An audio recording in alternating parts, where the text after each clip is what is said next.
Oke, assalamualaikum warahmatullahi wabarakatuh. Masih bersama Edi Selalu di Hati, yang selalu kesana kesini berburu informasi, juga motivasi, membahas hal-hal yang substansi. Saat ini saya sengaja silaturahmi dengan owner Candi Joglo.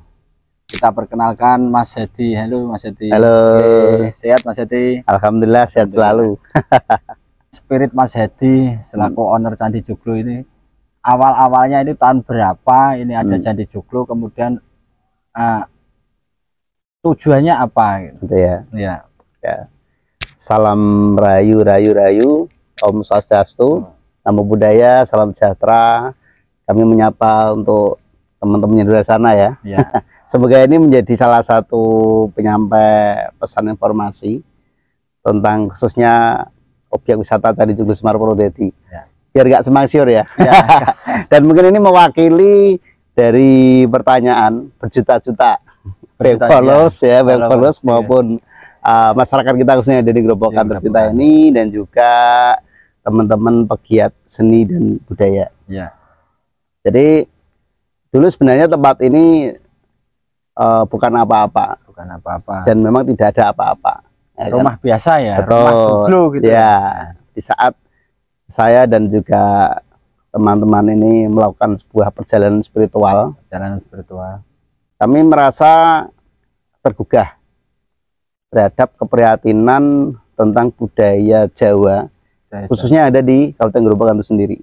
Kenapa Grobogan ini kok tidak bisa seperti kota-kota lainnya ya, secara kultur, secara seni, secara budaya hampir tidak memiliki jati diri. Betul. Nah, ini yang menjadi keprihatinan kami. Dari fase itu saya mendapatkan sebuah pencerahan, tepatnya sekitar tahun 2010 di Puncak Gunung Lawu. Jadi saya bermeditasi di Candi Cetho. Nah, di sana saya berpikirnya sih sederhana ya. Alangkah eloknya nenek moyang membuat sebuah peradaban budaya di atas lawu dengan beberapa cerita-cerita sejarah yang luar biasa di sana. Pertama di era Kejayaan Majapahit, yang waktu itu saya protes dari diri saya sendiri. Mbak Bu itu kurang gawean, ya kan? Membuat sebuah candi peradaban dengan nuansa yang elok, tapi dengan rute jalan yang berliku-liku. Di Cetho itu ya? Di Cetho. Mungkin banyak orang ya nggak sampai ke tujuan ya. Karena rute yang memang sangat luar biasa, membahayakan. Tapi ada keunikan bahwa spirit jiwa moyang kita itu begitu luar biasanya mewujudkan rasa cinta terhadap spirit yang dimiliki terhadap sang penciptanya. Nah, dari saya tergugah untuk membangun sebuah percandian, khususnya dari Grobogan. Nah, dari Cetho itu saya bermeditasi dan mendapatkan sebuah petunjuk lagi di Candi Sukuh. Nah, di bawahnya kan ada Candi Sukuh juga. Berarti petunjuk ya intinya. Petunjuk. Di situ saya menemukan sebuah jalinan benang merah ya. Menurut rasa yang tadi saya yakini bahwa ternyata Candi Cetho dan Sukuh ada sebuah ikatan yang tidak terpisahkan di situ. Candi Cetho dan Candi Sukuh ya. Saya juga membaca beberapa relief di keduanya ini, ternyata memberi sebuah edukasi tentang sebuah peradaban sosial, tentang kemasyarakatan, baik dari zaman purba sampai ke zaman modernisasi, dari mulai zaman manusia purba yang nomaden masuk ke manusia modern, Homo sapien. Kalau disejarahkan kita sering mendapat sebuah wawasan tentang itu. Nah, dari situ menggelitik sebuah pertanyaan yang sangat besar dalam diri saya, bahwa nenek moyang ini menjadi spirit soulnya bangsa Barat. Jadi saya juga beberapa membuat literasi bahwa soul spirit bangsa Jawa, bangsa Barat itu adalah berasal dari adat budaya bangsa Timur. Nah, di mana nih bangsa Timur itu berada? Nah, dari rute perjalanan yang dulu pernah saya lakukan, saya kebetulan beberapa kali muter ya ke Asia Tenggara. Kebetulan sih acara-acara plesir, kebetulan aja. Tapi di situ saya tergelitik tentang budaya Asia Tenggara yang saat itu masih benang merah dengan Majapahit ternyata. Di setiap museum saya kunjungi ternyata dulu adalah jajahannya Majapahit. baik itu Singapura, Thailand, Filipina, dan juga beberapa negara-negara Asia Tenggara lainnya. Nah, terus adat budaya tersebut di mana ini? Saya akhirnya 2009 saya ke Australia. Nah, kalau kita bicara timur kan pasti hanya matahari kan. Kita ambil yang paling ujung aja deh, ke Australia. Di situ saya melihat sebuah prasasti yang ternyata Australia itu baru ditemukan sekitar 250 tahun yang lalu. Artinya peradaban itu belum bisa menjadi tolak ukur tentang sebuah adat dan adat budaya yang kita yakini sebagai soulnya. Nah, akhirnya mengerucut lagi kepada Nusantara. Ini yang menarik, ya kan? Secara singkat, saya menemukan sebuah keyakinan bahwa kerajaan Medang Kamolan yang ada di Gerobokan ini menjadi salah satu benang merah antara manusia purba berpindah tempat menjadi menetap di pesisir pantai utara Pulau Jawa. Nah, kebetulan di perjalanan saya itu kan saya tuh seneng koleksi ya, mengumpulkan barang-barang kuno, barang-barang yang menurut saya waktu itu sih tidak bermanfaat, hanya seneng saja. Tapi berjalannya waktu ternyata itu menjadi sebuah rangkaian jalinan cerita yang saya kumpulkan di Candi Joglo. Saya kumpulkan. Jadi awalnya itu bukan tempat wisata, tapi memang tempat untuk menyimpan benda-benda dan barang-barang yang saya miliki secara pribadi, secara koleksi, dan menjadi tempat untuk bermeditasi saya secara pribadi. Di tempat mengeningkan cipta lah. Nah, dari situlah ternyata di 2 juta tahun yang lalu, tempat yang saat ini kita duduki ternyata adalah Laut Utara Pulau Jawa. Ini yang menarik. Yang ini Gerobokan ini ternyata adalah Laut Utara Pulau Jawa. Ini yang menarik. Karena setiap saya bertanya kepada khususnya warga Gerobokan sendiri, baik itu dari Pemkapnya, Dispora Budpar kan yang menaungi tentang seni dan budaya, dan juga beberapa sesepuh, itu hanya bisa bercerita bahwa Purwodadi itu dulunya Rowo yang dadi atau Rowo yang dumadi menjadi sebuah kota bernama Purwodadi. Nah, kalau ini sebuah rawa, terus sebelumnya apa? Ini kan harus menjadi tandanya besar, khususnya kita sebagai warga Gerobokan dong. Dan sampai sekarang belum ada orang yang bisa menjelaskan secara sains atau secara logik. Dari beberapa artefak yang saya temukan itu, ternyata dulu Gerobokan adalah Laut Utara Pulau Jawa.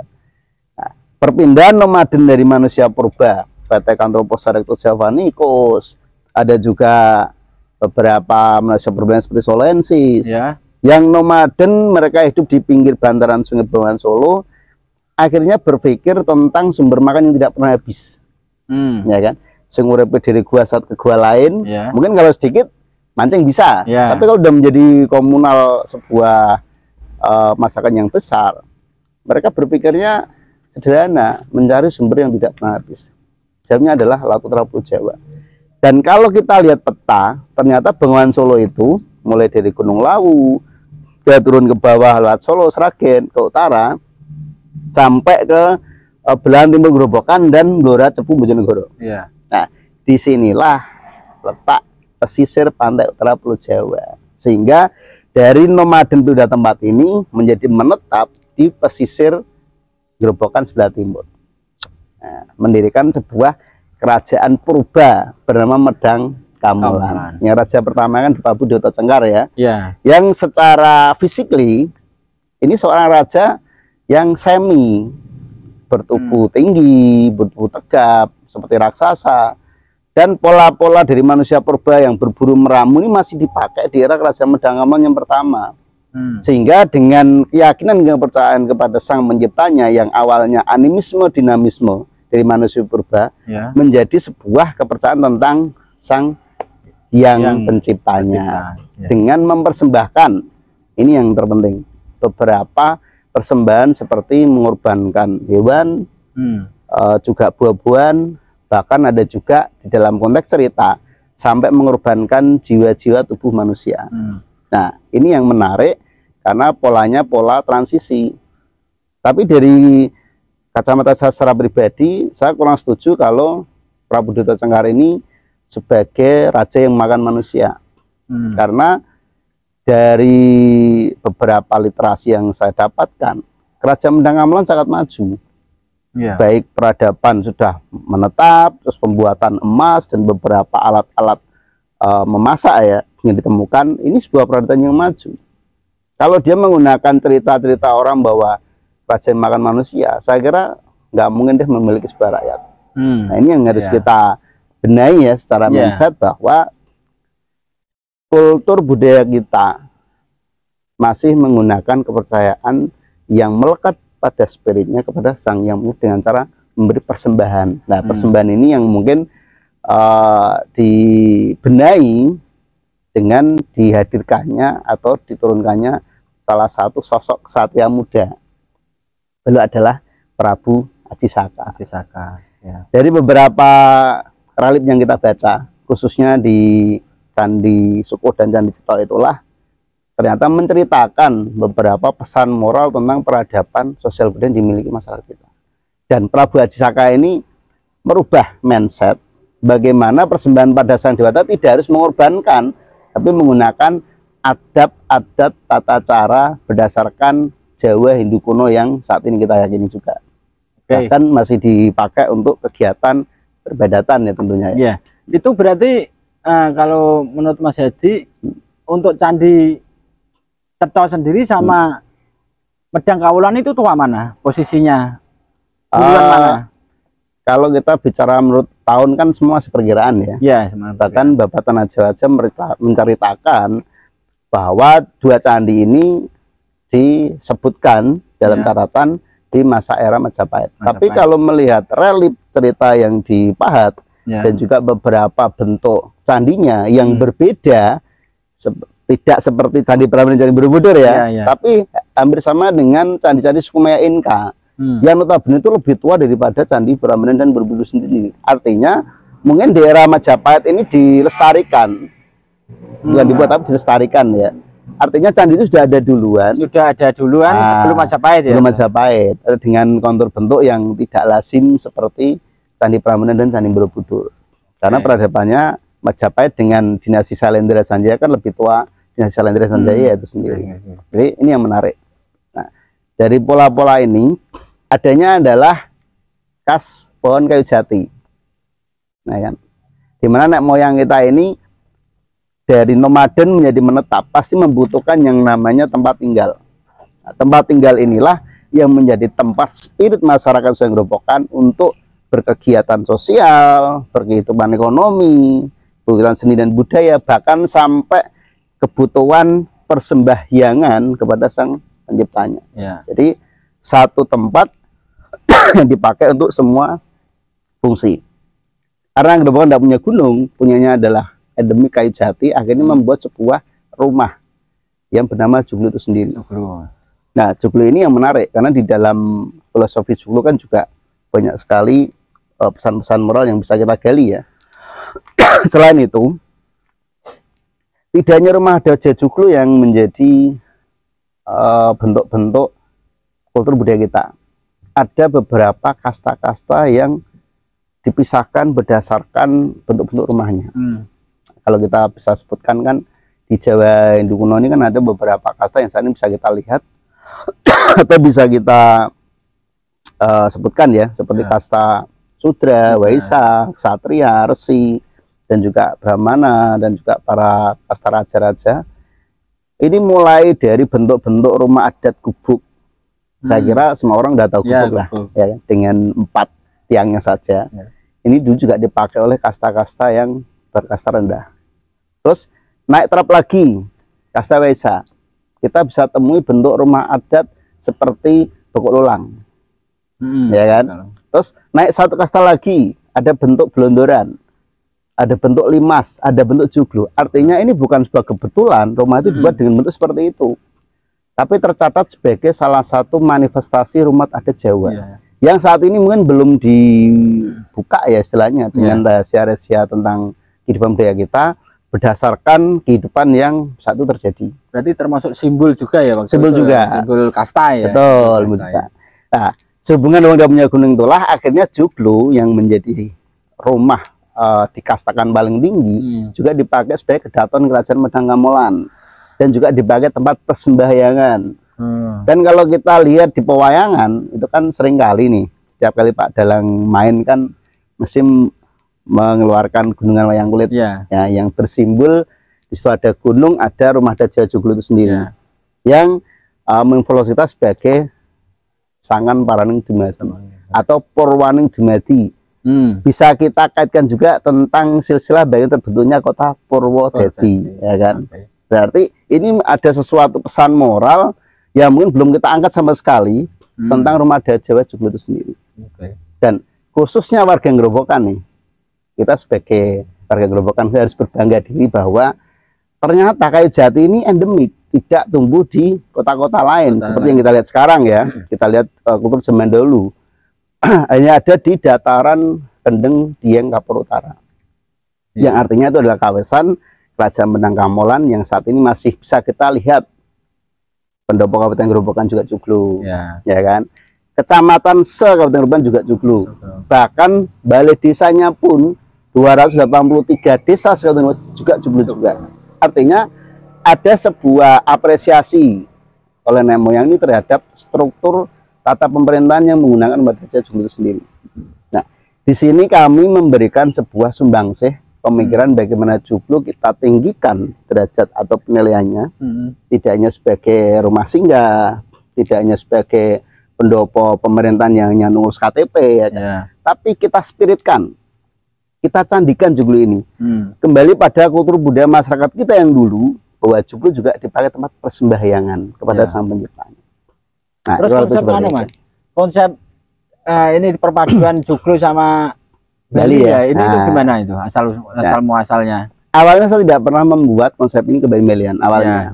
Di saat konsep kita kembali pada Medang Kamolan yang bercorak Jawa Hindu kuno inilah, kita tidak bisa lepas dari mindset tentang Bali itu sendiri, ya kan? Ini adalah salah satu kekurangan khususnya kita sebagai warga Nusantara ya, yang sudah terkotak-kotak budayanya.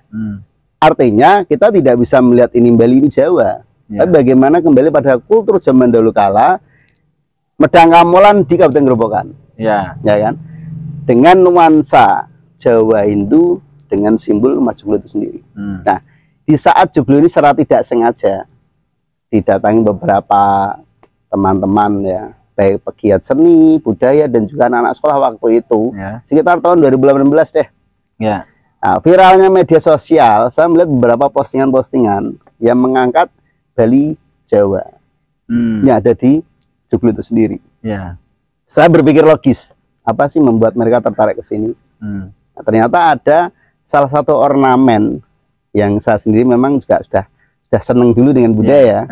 Saya pasang kain poleng kota-kota itu sendiri di gapura pintu masuk Tani Joglo, ya kan.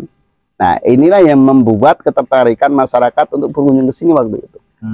Nah, dari situ saya belajar juga bagaimana mengenal budaya lebih dalam, yang akhirnya kita padukan bahwa kita bisa kok membuat Bali di Jawa tanpa harus konsep Bali Jawa baik secara spirit, juga konsep Bali Jawa secara wisata dan budaya itu sendiri. Spiritnya berarti balik nang Jawa gitu ya. Balik Jawa. Balik Jawa.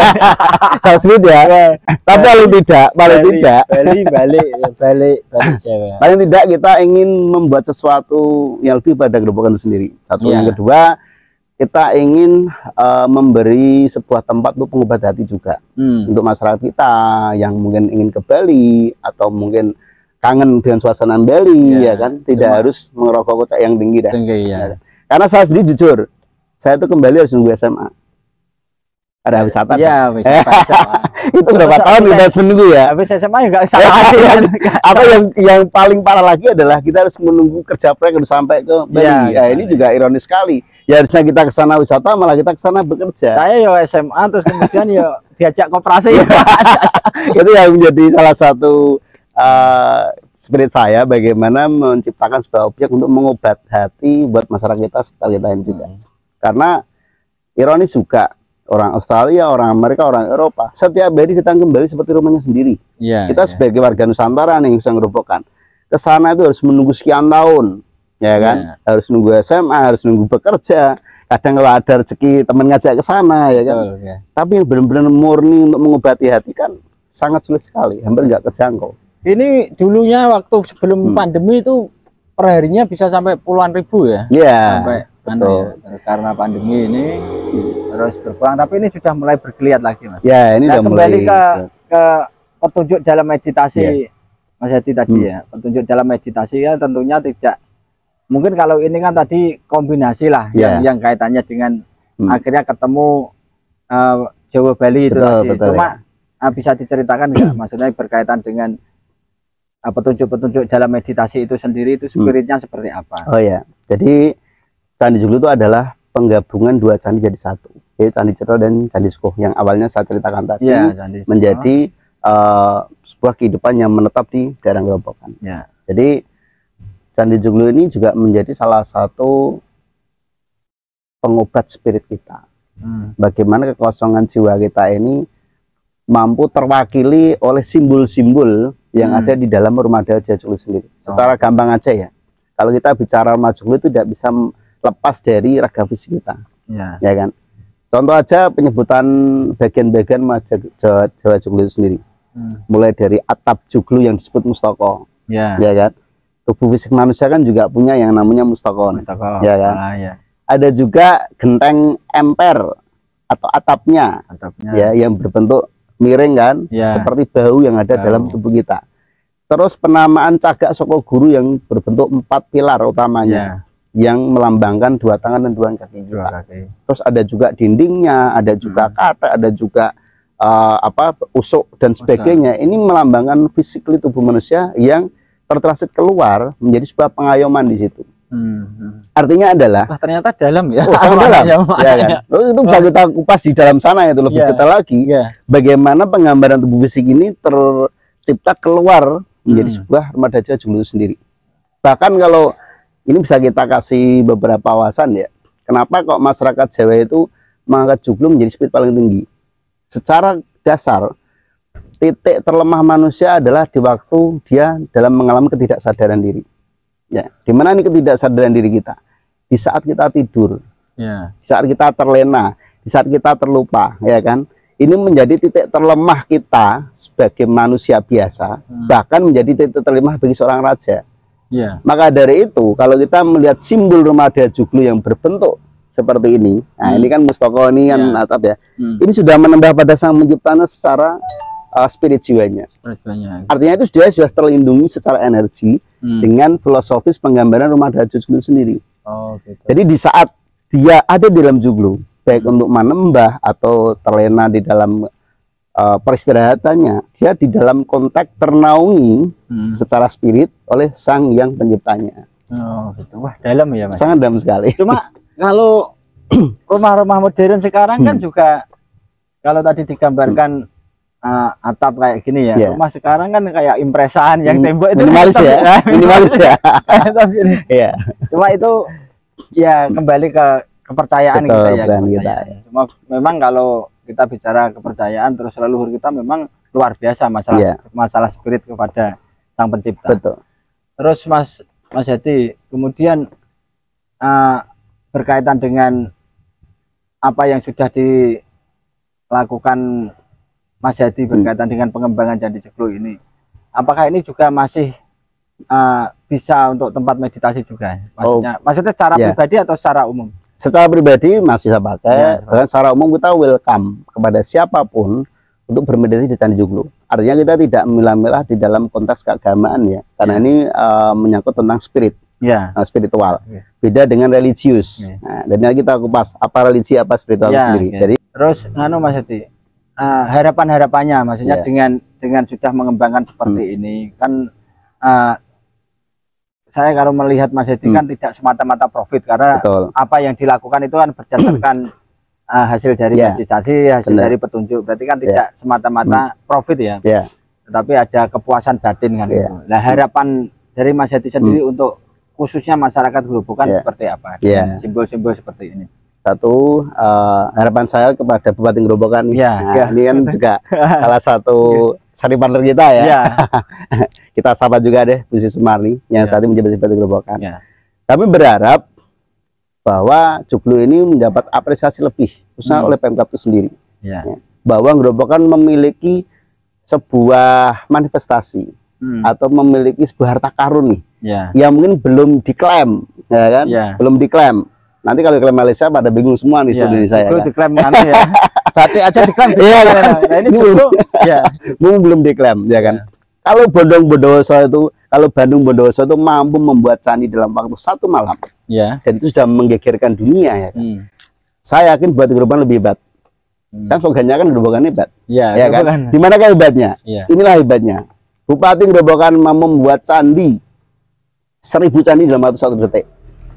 Ya kan. Dengan cara bagaimana sih? Legal standing kan Joglo menjadi salah satu manifestasi milik kabupaten. Dari Grobogan. Kemudian kayak ini tadi Mas, yang disampaikan Mas Hadi berkaitan dengan detail makna yang teramat dalam terkait dengan rumah Joglo itu kan seandainya dimasukkan ke dalam kurikulum lokal kan disampaikan kepada peserta didik kan mungkin lebih bagus juga kan gitu kan. Itu dari pesan buat Grobogan ya. Buat Grobogan lebih hebat, membuat 1000 candi dalam waktu 1 detik dengan membuat sebuah pengabsahan tentang rumah adat Jawa. Tentu ini butuh kajian. Nah, itu tugas beliau, bukan tugas kita. Ya kan? Tapi kita kan masih memberikan masukan. Betul sekali ya. Di saat kita mau menginventarisasi sebenarnya katakan tadi, ada 283 desa yang memiliki Joglo. Ada 19 kecamatan memiliki Joglo. 1 kabupaten pun juga Joglo. Ini sudah 300 lebih loh. Belum milik masyarakat. Ya kan? Kalau ini di-branded menjadi salah satu ikon manifestasi budaya milik Grobogan, maka nilai rumah adat Joglo akan naik secara prestis. Ya kan? Masyarakat khususnya Grobogan yang saat ini mungkin minder ya. Wah, rumah saya kayu tidak minimalis ya kan. Ini akan mendasari sebuah spirit jiwanya tentang rumah yang mereka miliki. Artinya apa? Membangkitkan rasa mencintai rumah budaya sendiri. Termasuk memahamkan kepada peserta didik juga. Betul sekali. Ternyata maknanya dalam gitu. Ya, ini tentu buat Pak Amin Dignas ya. Halo Pak Amin. Ini juga kita single juga nih. Dengan adab juga ya. Betul sekali. Saya juga saya ini kan orang Jawa tapi mungkin ya kurang Jawa ini artinya apa yang disampaikan Mas Hadi itu saya juga baru dengar ini makna dari emper dari apa tadi semua yang disampaikan tadi luar biasa ternyata. Ternyata itu memang benar-benar ketika kembali ke Jawa tadi, Jawa ini itu udah kita nilai-nilai karakter yang bagus-bagus yang sekarang ini memiliki sopan santun, memiliki tanggung jawab itu sudah sebenarnya sudah ada di nenek moyang kita. Betul sekali. Bagaimana itu memanifestasikan ke dalam kurikulum, kemudian peserta didik tahu. Berarti nanti kan bagaimana masyarakat Grobogan ini bangga memiliki Joglo gitu loh. Sekali. Tentu peran dan saya ini sekarang ini malah pengen di rumah Joglo gara-gara paparan ini. Nah, ini bagi masyarakat yang memiliki rumah Joglo siap-siap ya. Ini memang sesuatu yang menarik karena kita tidak bisa sendiri ya. Tentu harus banyak dukungan dari Pemkab, dari kabupaten, baik dinas pendidikan, terutama di Spora Budpar sendiri yang harus menginvestasikan atau menginventarisasi ya kan beberapa benda-benda ini kan salah satu benda-benda yang memiliki hak cipta toh. Betul. Yang bisa dilindungi lah ya kan. Dan saya yakin beliau lebih paham teknisnya daripada kita.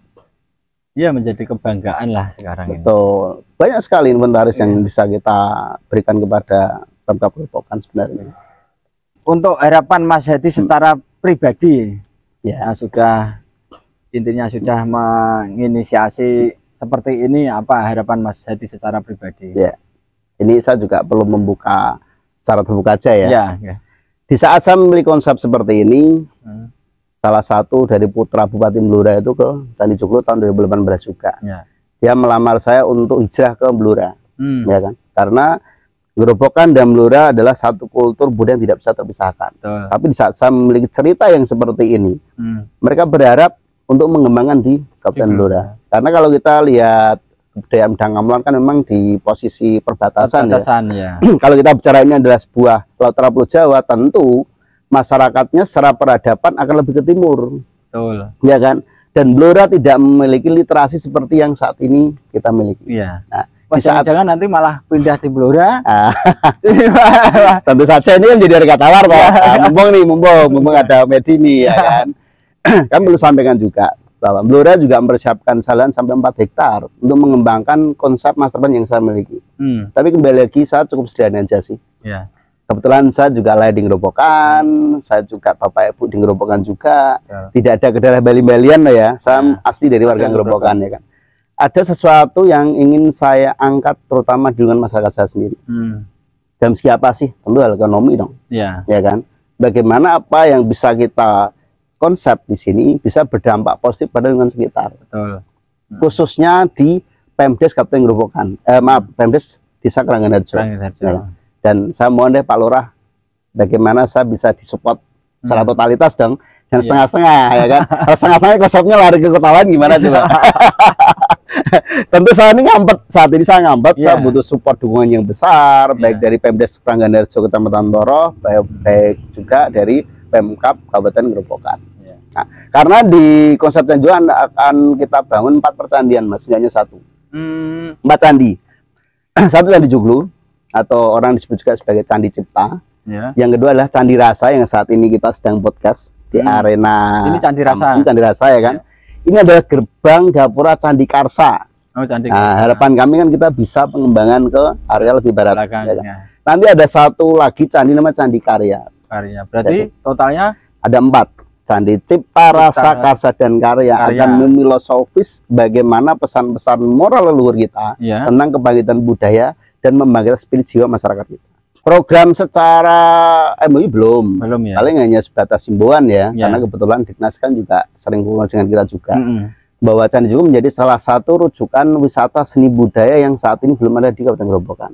Bahkan Jawa Tengah pun juga menyorot Candi Joglo untuk menjadi salah satu gerbang pintu masuk pengenalan budaya. Karena banyaknya wisatawan yang kemarin sebelum pandemi itu gerbong kereta 740 kursi habis. Nah, ini menjadi salah satu yang menjadi perhatian kan, betul. Jadi perhatian Gubernur Jawa Tengah Ganjar Pranowo tentang ada apa sih di Gerobokan, kok sampai Sepore kebak terus, ya kan? Sampai masyarakat umum tuh ramal kalau bisa. Dan ini nanti berarti Mas Hadi juga akan, kalau ini oke nanti kan mempersiapkan SDM loh. Oh pasti. Kan karena yang bisa menceritakan seperti Mas Hadi harus memang disiapkan, benar-benar disiapkan. Dan ini yang unik mas, ini yang unik bahwa kita tidak hanya mempersiapkan gate lokal ya, tapi kita juga mempersiapkan gate internasional. Artinya apa? Dengan konsep yang kita mau tawarkan ini ke masyarakat bahwa ini tidak hanya untuk masyarakat Gerobokan saja, tapi go public secara tingkat nasional maupun internasional, ya kan? Karena pemerhati budaya yang sudah kesini nih, beberapa seorang profesor budaya dari Rusia, dari Jepang, dan juga dari Asia Tenggara. Mereka berbondong-bondong mencari literasi ini. Sedangkan saya tidak memiliki kitab secara tertulis. Semua berdasarkan olah rasa yang saya miliki. Ini yang menjadi daya tarik mereka karena tidak tercatat di beberapa buku pustaka di luar negeri. Nah, ini yang menjadi ketertarikan mereka. Nah, tentu ada benang merah dong. Ketika disampaikan meskipun tidak terus tapi kok masuk akal kan gitu tuh. Ya, itu yang menjadi tertarikan gitu. Ya gitu Mas Hadi, wah sangat luar biasa ini. Kapan-kapan saya akan datang lagi ngobrol-ngobrol lagi Mas Hadi. Terima kasih.